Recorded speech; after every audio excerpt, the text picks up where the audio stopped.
What can I do for you? I'd like to ask you a question. Yeah. Actually, you don't even have to answer it. I'll just make a statement if that's the case. Yeah, sure. No judgment or anything, I promise. Okay. Okay. Considering that cars are far more dangerous than bikes on the roads, I don't understand how you and your superiors justify spending taxpayer money for you to be here instead of patrolling for dangerous drivers. And I don't need to answer. That's just my non-understanding. Okay. Okay? Let me just because you're very respectful. I appreciate that. So what we've noticed in the city, and my body camera's running, is a level of intolerance for groups and demonstrations, impatient drivers. We are not here. We do not. The police do not have a say. We're bike cops, obviously. We ride in the bike lanes. Sure. We're huge in bicycle safety. And we're at risk ourselves. We even have specialized equipment now for riding at night. We have guardian angel lights that we wear on our vest to make us more visible so that my kids, I'm a sergeant, so that my teammates are not struck by vehicles. We are only here for your safety and just to make sure that a vehicle doesn't lose patience or whatever, go plowing into the crowd. And that's it. We're not here picking a side or saying, because we're all bike cops, saying that cars are more important than bikes or bikes are more important. We're just here to make sure you guys are okay. And, I don't know who the organizer is. I'd love to be able to work closer with them. And if we had tonight was a short ride. If you guys were going to go longer, we can't shut down intersections for you to be able to facilitate your movement through the city. And we do it all the time with large gatherings. So, but we're strictly here for the safety of the people that are attending this protest. Okay. Not as a shine of force from the government. Okay, that's fair enough. So I guess the issue goes higher than you, obviously, higher than sort of this level, because the money then, the taxpayer money that pays for the bike lanes, also, and the removal of the bike lanes also pays for you. Pays for my salary, absolutely. So it's being allocated here to you to be here, or instead of the thing that's actually gonna make the road safer and make safer for cars and everything, right? It's the road infrastructure that's actually gonna make it safer. You guys control the streets night and day, and there's still crazy drivers and crazy people out there. Right? You know what? There's been a lot of there was an incident in Europe just last week. There was an incident in Vancouver at a Filipino fest. One incident to go bad here. We've had a Dampo shooting. We've had a truck incident, or that van attacks on Yonge Street. We don't want a repeat of that. I have officers now that go down every evening to the Blue Jays game, to every Maple Leaf game, to every concert to facilitate the regression or egress of all the patrons that are going, because God forbid we have a drunk driver, an aggressive driver, somebody with another motive that wants to take people out. So that's what we do. You'll see in our demonstrations a lot of the time we have buses that we use for a heavy block. But for sure, I'm just saying that it is actually a road infrastructure. When they put in the bike lanes, it's really like a buffer for pedestrians. It's because there's no two lanes anymore. There's no more dangerous weaving shit that happens out west when there's more lanes.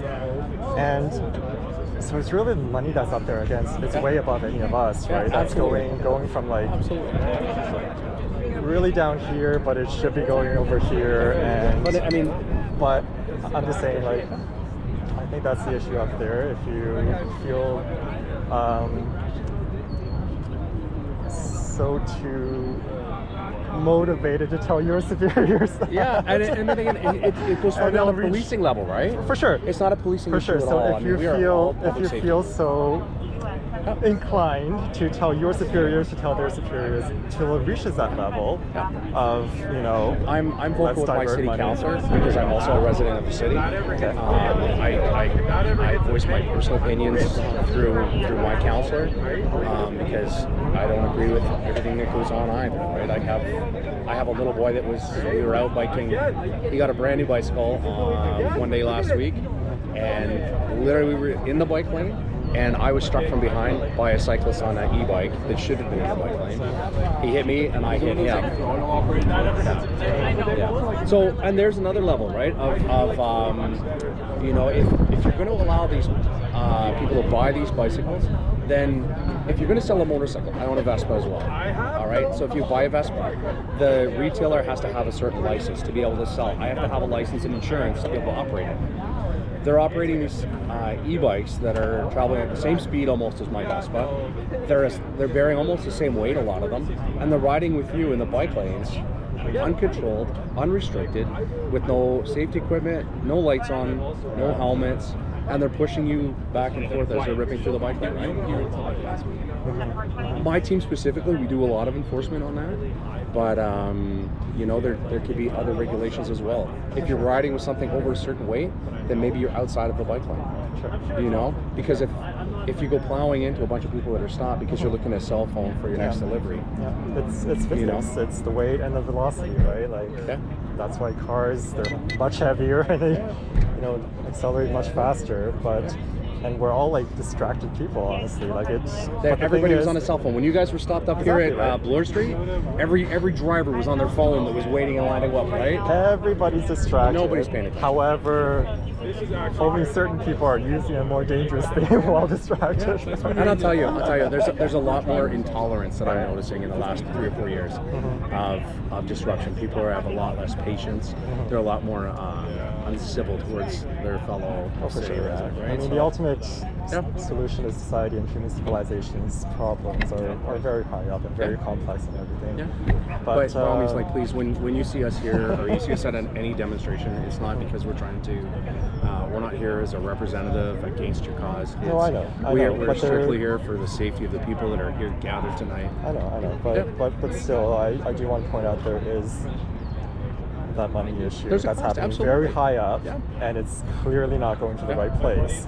Like, honestly, yes, I want to say you should be out there, you know, patrolling the cars, right? Because God knows there's a shit ton of shitty drivers out there, and there's a shit ton of, you know, shitty cyclists. There's a lot of shitty cyclists. However, the shitty cyclists, when they're shitty, they're going to hurt themselves. So there's a deterrent, and again, they weigh far less. They you know, accelerate travel far slower. I'm about to retire. Kinetic energy is just not there, right? But thank you for answering. I tried asking your other colleague. She, I think, got defensive. People get shy, right? They don't know what to do. No, she got defensive, so I apologize. Okay. It wasn't my intention, so I'm going to pass that to her. Good. Okay? It's all good. You guys have a safe ride home, okay? You too. Take care.